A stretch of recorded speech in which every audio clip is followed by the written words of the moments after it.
एक सुखदेव नाम के ऋषि हुए, फिर वो बाद में उनकी आत्मा 84 लाख योनियों को भोगती भोगती, और तोते के का संस्कार था उसका। अब तोते में उसका इतना ही संस्कार था कि उस गंदे अंडे में ही उसकी वो अंडा उसके निमित्त था वो अंडा। जैसे गर्भ में ही कई बच्चे मर जाते हैं तो उनका उतना ही संस्कार होता है उस मनुष्य जीवन का, तो वो पूरा कर लिया उसने। एक मनुष्य जीवन गर्भ में मर जाना, बाहर आते हुए मर जाना, इस तरह। अब उसका संस्कार था इतना ही कि उस अंडे में उसकी आत्मा आई और अंडा गंदा हो गया। अब उसके बाद भी वो उसको चिपका रहा कि मेरा है, वो आत्मा वही रही, और बाकी अंडे जो स्वस्थ थे भगवान शिव के अपनी जो धारणा से कि आसपास कोई अंडा हो वो भी स्वस्थ हो जाए, तो वो उस ताड़ी बजाने से अंडे बच्चे बनकर और पक्षी बनकर उड़ गए। अब वो संस्कार था उसका ऐसा ही निर्धारित था कि वहां भगवान शिव कथा सुना होगा पार्वती को, और उसके संस्कार से फिर वो परमात्मा, क्योंकि कोई भी ज्ञान उपदेश दिया जाता है पहले सत्संग किया जाता है, तो भगवान शिव ने पार्वती को पहले उस अमर परमात्मा की कथा सुनाई कि कोई ऐसी शक्ति है, इनको वैसे ज्ञान नहीं, लेकिन वेदों से जैसा इनको ज्ञान प्राप्त हुआ तो ये बता रहे थे कि पार्वती उस परमात्मा की भक्ति करनी चाहिए, उस भगवान की भक्ति से जीव का मोक्ष होता है। और मानव शरीर, इन देवताओं का भी ये मानव शरीर माना जाता है, और मानव शरीर ये भगवान की साधना उपासना के लिए ही प्राप्त होता है। और फिर वो बताने लगे कि ध्यान लगाओ, मैं बताता जाता हूं, जहां टारगेट मैं आपको बताऊं आपकी सुरती वहीं पहुंचे। क्या बताया कि मूल कमल जो गुदा के पास है, रीढ़ की हड्डी के अंदर की तरफ, उसमें गणेश जी का वास है और उसका किलियम जाप है, और ऐसे इसको ऐसे ऐसे बोल है। फिर बताया कि उससे 2 अंगुल ऊपर सावित्री और ब्रह्मा जी का कमल है, उसका ये मंत्र है। फिर बताया शरीर के इसके ऊपर नाभि कमल है, उसमें विष्णु और लक्ष्मी का वास है, और वहां पर ये मंत्र है जो आपको दिए जाते हैं, इनको जाप करो। उसके बाद फिर हृदय कमल है, उसमें महादेव और पार्वती का स्थान है।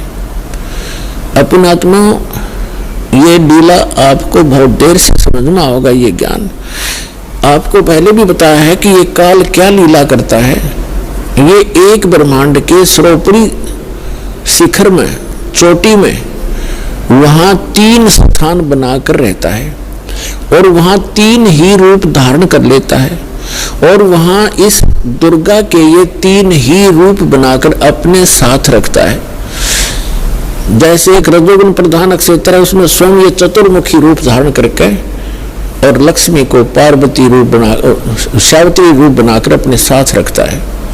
एक सतोगुण प्रधान नक्षत्र है, उसमें ये स्वयं विष्णु रूप धारण कर लेता है और लक्ष्मी को और उसको दुर्गा को लक्ष्मी रूप में रखता है। और तीसरा वहां पर एक तमोगुण प्रधान नक्षत्र है, उसमें ये स्वयं अपना शिव रूप धारण करके, जैसा शिव आप देखते हो, और उसके 5 मुख हैं, उसके शिव के भी 5 मुख हैं।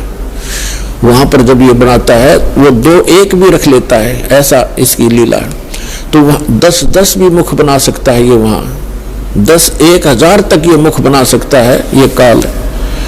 तो वहां ये शिव रूप में रहता है और दुर्गा को पार्वती रूप में रखता है। तो जो हमारे कमलों के अंदर जो हमने जो दिखाई देंगे देवता, वो वही उसी का रिफ्लेक्शन दिखता है। और वहां के इन स्थानों के इंचार्ज ये इनके पुत्र होते हैं, जहां इनके कार्यालय हैं, जैसे शिवपुरी है, विष्णुपुरी है, ब्रह्मापुरी है, ये अलग है, और वहां पर रिफ्लेक्शन उसका ही आता है। और वहां जो जीव इस मंत्र का की साधना करते हैं, उनकी साधना का अकाउंट ये इसके पुत्र रखते हैं। जैसे हम ब्रह्मा जी और सावित्री का जाप करते हैं तो वो अकाउंट इनके पास जाएगा, अकाउंट यही रखेंगे ये ब्रह्मा विष्णु महेश ही अलग से। तो पुण्यात्मा ये PhD का मार्ग है, धीरे धीरे आपको समझ में आएगा। तो यहाँ शिव बता रहा है कि हृदय कमल में शिव और पार्वती का स्थान है, इसके ऐसे 12 पंखुड़ियां हैं, इसका ये मंत्र है। फिर कंठ कमल में देख ये दुर्गा का स्थान है और इसमें इतने कमल हैं, 16 पंखुड़ी हैं और इसका ये मंत्र है। तो ऐसे जब वो जाप करती हुई जा रही थी फिर कहा कि त्रिकुटी में की तरफ चलो पार्वती। अब जो ही वो ऊपर को उठी यहाँ से समाधिस्थ हो गई वो, क्योंकि पुण्यात्माएं जो होती हैं उनका शरीर एक बहुत कोमल होता है, उनमें इतने विकार नहीं होते जैसे हम कलयुग में आ गए। सतयुग में क्या था, सतयुग में प्रत्येक व्यक्ति कोई भी था, जन साधारण भी और ब्राह्मण गुरु भी, उनकी समाधि तुरंत लग जाया करती थी, क्योंकि शरीर इतना पिछले पुनः संस्कारों से इतना कोमल होता था, इतना स्वच्छ होता था, अंदर से सब नसें सब वो साफ होता था, बहुत आसानी से समाधि लग जाती थी। तो ऐसी वो देव स्वरूप शरीर था पार्वती का, तो स्वयं उनका एकदम समाधि लग गई। वो अंदर सुरती उसकी कमलों में चली गई और उन कमलों में घुसकर वो नजारा देखने लगी। जैसे पुण्यात्माओं आप सिनेमा देखने जाते थे पहले, अब तो नहीं देखेंगे हम, पहले सिनेमा देखने जाते थे 3 घंटे, 3 घंटे का न्यू पता नहीं चला था किस में गए, क्योंकि कभी कुछ देख रहे हैं, कभी कुछ देख रहे हैं, कभी कुछ देख रहे हैं, 1 सेकंड में वो है पावा था खत्म होगी भाई। और बस स्टैंड पे बस की इंतजार कर दे, 10 मिनट में 20 पे उठेगा, 10 पे बैठेगा, आई किसी आई। तो इस तरह हम जो समाधिस्थ ऋषि होते थे इनकी काल रोल मारा करता, इन्हें मूर्ख बनाया करता। जैसे किसी भी एक कमल में ये प्रवेश कर गए, एक कमल जैसे टीवी चैनल में कोई चैनल ऑन कर लिया और उसमें जो भी नजारे हैं वो यहाँ से बिल्कुल हटकर हैं और वो ऐसे दृश्य हैं ये मन देखता देखता दंग रह जाता है, इसको पता नहीं चलता कितना समय बीत गया। तो इस प्रकार वो काफी समय तक ये नजारे देखा करते, मोक्ष नहीं हुआ इनका। तो जो दास आपको कंसेप्ट क्लियर करने जा रहा है, इस प्रकार पार्वती का कोई चैनल ऑन हो गया और उस चैनल में वह घुस गई, लागी सिनेमा देखने। अब जब श्रुति चली जाती है दूर तो आभास शरीर को नहीं होता। जैसे हमने कई बार देखा कि बातें कर रहे होते हैं बस स्टैंड पर और कुछ जो हमें नहीं जरूरत जिन व्हीकलों की, जैसे हम इंतजार कर रहे हैं बस की, अरे कोई ट्रक आ गया और उसके हमारे पास से गुजर गया हॉर्न देता हुआ, हमें पता भी नहीं वो हॉर्न कब देकर बजा के चला गया। हम इतने उन बातों में मगन हो गए, इतनी सुरती हमारी वहां से हट गई। तो ऐसे पार्वती की सुरती हट गई और शिव जी बता रहे थे कि ऊपर देखो मूल कमल में आपको ऐसे दिखाई देगा, हृदय कमल में ऐसे दिखेगा। तो पार्वती की समाधि लगी, किसी कमल में पहुंच गई, वह घुस गई उसमें, वह सैर सपट्टे कर रही। उधर से वो गंदा अंडा जो था तोते का वो स्वस्थ हो गया भगवान की चर्चा सुनकर, और एक महापुरुष के मुख से वो जल्दी असर करती है। तो उसी समय वो स्वस्थ होकर अंडे से बाहर निकलकर बच्चा भी बन गया तोते का। और वो तोता फिर भगवान शिव बता रहे हैं कि ये मंत्र जाप करो, इसको ऐसे ऐसे जाप करो, किलियम किलियम जपो गौरा, सुन मंडल में पहुंचा बोरा। इस प्रकार फिल्म का प्रकरण है, फिर बताएंगे।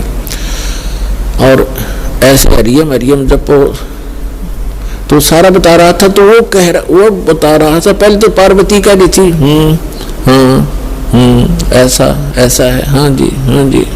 तो फिर तोता लग गया कहने हाँ जी। अब पार्वती तो समाधिस्थ, भगवान शिव ने अलाकर देखा हुआ तो समाधिस्थ हो रही है और हाँ जी की आवाज कहां से आ रही है।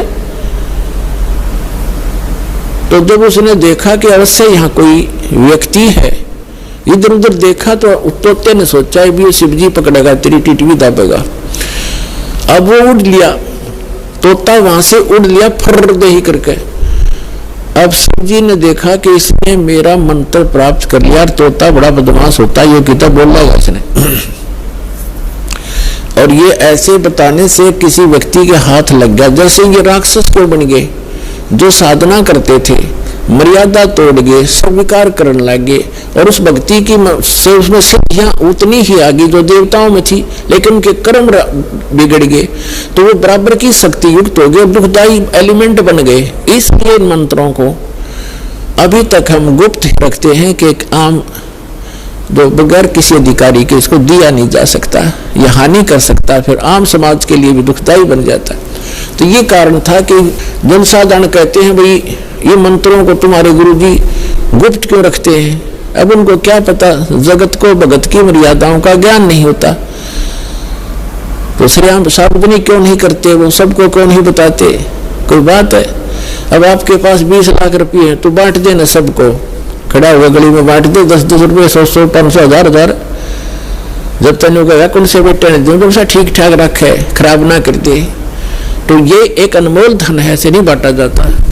तो भगवान शिव पीछे पीछे और तोता आगे आगे, दोनों में सिद्धि, उस मंत्र से वो भी मंत्रित होकर के सिद्धि युक्त हो गया और वो भाग लिया। आगे तोते का शरीर छोड़कर वेद व्यास की पत्नी ने जमाई ली, उसके माध्यम से वो सूक्ष्म रूप से गर्भ में पहुंच गया।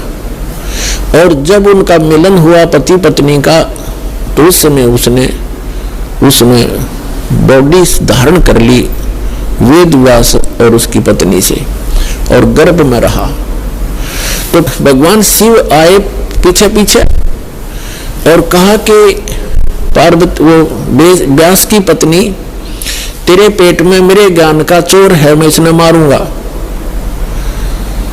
तो उसने कहा कि क्यों मारोगे, क्या गुस्ताखी कर दी, यदि कोई जीव, मुझे तो मालूम नहीं, आप तो अंतर्यामी हैं भगवान, आपने को पता होगा क्या बात होगी कि इसने मेरा अमर मंत्र चुरा लिया, सुन लिया, और ये अमर हो गया, और कहीं ये किसी और को बताओगा, इसलिए मैं इसे खत्म करूंगा, मारूंगा।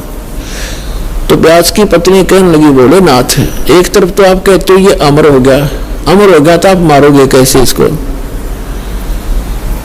तो शिव जी वहां से आ गया कि भाई बात तो ठीक है, गर्भ में ऐसे साधक को हानि नहीं पहुंचा सकता, जो पूर्व जन्म के कोई संस्कारी होते वो गर्भपात से मरण नहीं होता उनका।